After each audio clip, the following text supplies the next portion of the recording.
Aujourd'hui, nous sommes le 18 juin. Et qu'est-ce qu'on fête le 18 juin? Ce serait pas la branlée que Napoléon s'est pris à Waterloo? Seigneur, si j'étais un bon serviteur, laissez-moi lui casser ce cierge sur le dos. Une bougie, c'est pas grand chose, hein. Le 18 juin, on fête évidemment l'anniversaire de l'appel du général de Gaulle. J'invite tous les Français qui veulent rester libres à m'écouter. Et ça tombe bien parce que j'ai été voir le film La Bataille il y a pas si longtemps. Mais une fois qu'on a vu le film, qu'est-ce qu'on lit? Eh bien justement, je vous ai préparé quelques lectures. La toute première lecture, c'est une bande dessinée, Les Gorilles du Général. Donc ce n'est pas une bande dessinée sur la vie du général de Gaulle personnellement, c'est une bande dessinée sur la vie de ses gardes du corps. Et en fait, elle était absolument passionnante, parce qu'au travers de ces gardes du corps, au travers de leur petite histoire, c'est la grande histoire qui est racontée. Les De Gaulle, une famille française de Christine Clair. Un aperçu un peu plus émouvant sur la famille du général de Gaulle. On y découvre un De Gaulle différent, chef de famille attentif et soucieux de ses proches.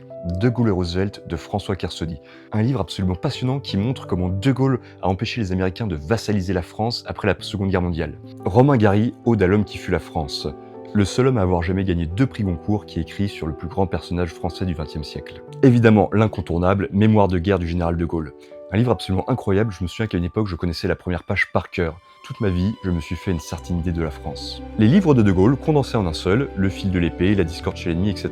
Pour toute personne qui aimerait s'engager dans l'armée et se faire une petite culture militaire, c'était De Gaulle d'Alain Perfit, un classique. Alors c'est un énorme pavé, donc je vous conseille de ne pas le lire d'un seul coup, simplement par petites pages, elles sont toutes excellentes. Et enfin, une biographie, parce qu'il faut toujours conclure par une biographie, Arnaud Tessier, De Gaulle, L'angoisse et la grandeur. Voilà, si ça vous intéresse, je ferai un petit reels un peu plus approfondi sur chacun de ces livres. D'ici là, je vous souhaite une bonne soirée et surtout une bonne lecture.